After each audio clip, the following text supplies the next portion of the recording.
Hello and welcome to my last video message for 2021. On behalf of Council, I want to wish all of you the very best of the season and hope your Christmas is merry and the New Year prosperous. As many of you may know, I suffered a major heart attack the first week of November and was not able to tape a November message due to my health situation. I am back to work now and so appreciative of our frontline healthcare workers and our paramedics. I also want to thank our many township volunteers who make Rideau Lakes great. In particular, I want to remind the public to be fire safe during the holidays and give our volunteer firefighters some well-earned time off. Despite the best efforts of our public health system, COVID remains with us for all of 2021. We have one of the highest vaccination rates in Ontario, and this is encouraging as we do our part to keep each other safe.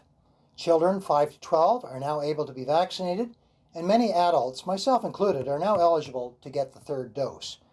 The township continues to be in a declared state of emergency, and as a result, staff and council have had to pivot to new ways of conducting business and serving you, the public. 2 years ago, I did not really know about Zoom or Microsoft Teams. Today, these tools have become commonplace. Despite the challenges, this past year has been very successful one for Rideau Lakes and for the United Counties of Leeds and Grenville. At the county level, we are projecting a $1.43 million surplus, which translates into about 2.9% of our operating budget there.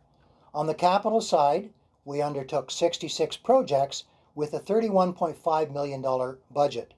Some of the local Rideau Lakes projects at the county level included the completion of the Newborough Bridge and the work on County Road 10, the mountain coming down into Westport. On a regional basis, planning works on the four-laning of County Road 43 through Kempville is progressing, and we are close to tendering the new long-term care home, 162-bed home in Athens, and that is a project budgeted at $67 million. At the county level, I am the chair of the Planning Committee and a member of the Mapleview Board of Management Committee. Moving on to the township, here are some of the Rideau Lakes Township capital and operational highlights from 2021. The combined 2021 tax rate increase, including the county and the school board, for residential properties was 0.48%. That, of course, was well below inflation and keeps our tax rate as one of the lowest in Leeds and Grenville. Out of a total budget here of $18.9 million, we invested $4.7 million in capital work. Year over year, we reduced our long-term debt by $1.1 million, and it now stands at $5.6 million versus $6.7 million in 2020. Our staff complement actually increased with the hiring of an economic development and cultural heritage coordinator. Also, in partnership with the Cataraqui Conservation Authority, we invested $300,000 in the Cataraqui Trail, with $250,000 of that coming from grants and non-tax sources. This work included redecking the Chaffee's Lock Iron Bridge, trail resurfacing work from Smith Falls to Portland, and a new trailhead park and ride at Highway 15 and County Road 5. As well, we completed the Bass Lake Outlet Project in cooperation with the waterfront property owners on Bass Lake, sharing in that cost. We continue to support our many lake associations with grants and a forum to collect their ideas and concerns. Despite record building and planning activity, the Development Services Department continues to meet high service standards. We issued over 570 building permits as of the end of November, and we have over 85 new homes and cottages built in this past year.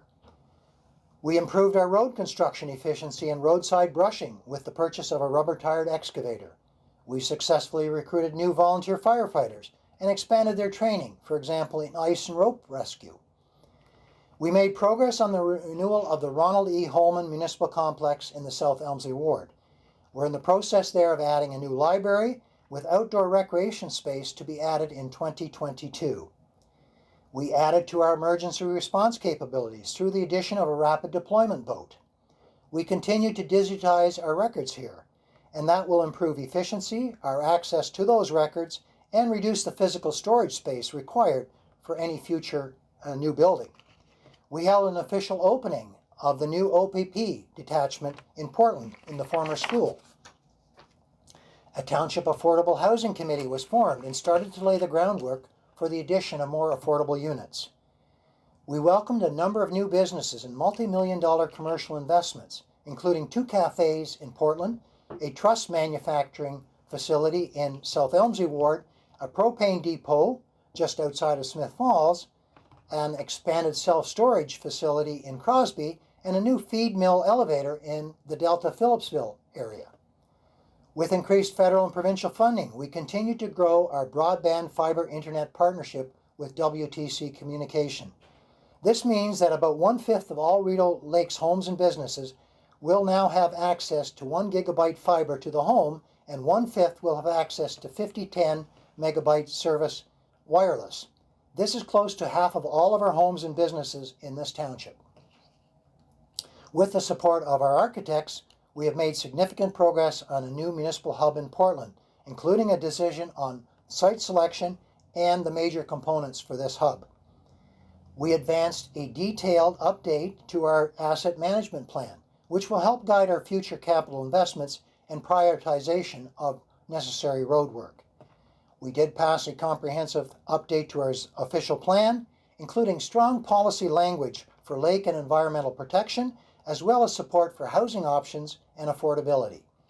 We completed $2 million in capital road improvements, some of which included the reconstruction of Plum Hollow Road and a portion of Hartsgravel Road, double surface treatment on Sand Lake Road, microsurface application on the Eric Hutchison Road and a portion of Kelly's Road, and we paved Washburn Road. And there were many other projects too numerous for me to mention. We made improvements to our parks and facilities, including a new pavilion in Shillington Park. The Elgin Municipal Complex roof was replaced, and a natural playground for that site is now on order. In Kin Park, we did the LED light conversion. In Newborough, we completed the Memorial Park Pavilion, and we built a new dock at the Delta Waterfront utilizing a major grant program. We also, in 2021, completed a waste management strategic review, implemented a new private road curbside collection policy that expanded our services, and we installed compactors at the Portland Transfer Station to reduce our long-term waste management costs there. We moved to increase gravel application on gravel roads from a 2-, 3-, and 5-year cycle to a 2- and 3-year cycle. We adopted a digital content strategy and an investment attraction campaign in order to bring more focus to our economic development efforts.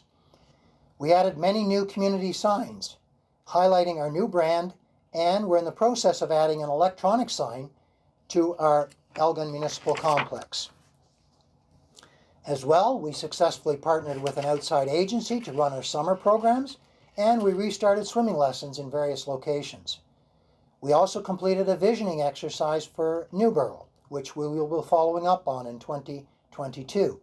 And we negotiated new multi-year recreation cost-sharing agreements with both Westport and Smith Falls that will allow the continued use by Rideau Lakes residents of these arenas and community centers. We did all of this, and we still managed to balance our 2021 budget. A busy year indeed, and I want to thank Council for their oversight and staff for their support in making 2021 so successful. Recently, I was asked by the media for 3 major items on my 2022 wish list. It's a difficult task, as we have many challenges and priorities going forward. However, here were my 3. 1, completion of the interim control study bylaw and subsequent successful resolution of the campground expansion and regulation issues. Moving forward with the building of a green multipurpose municipal hub in Portland that includes administrative offices, a library, and community hall. And third, commencement of an affordable housing project in one of our villages. In closing, we look forward to wholesome debate by Council on the 2022 budget and ensuring that any tax increase is kept reasonable. In closing, I want all of you to take care, stay safe, and happy holidays.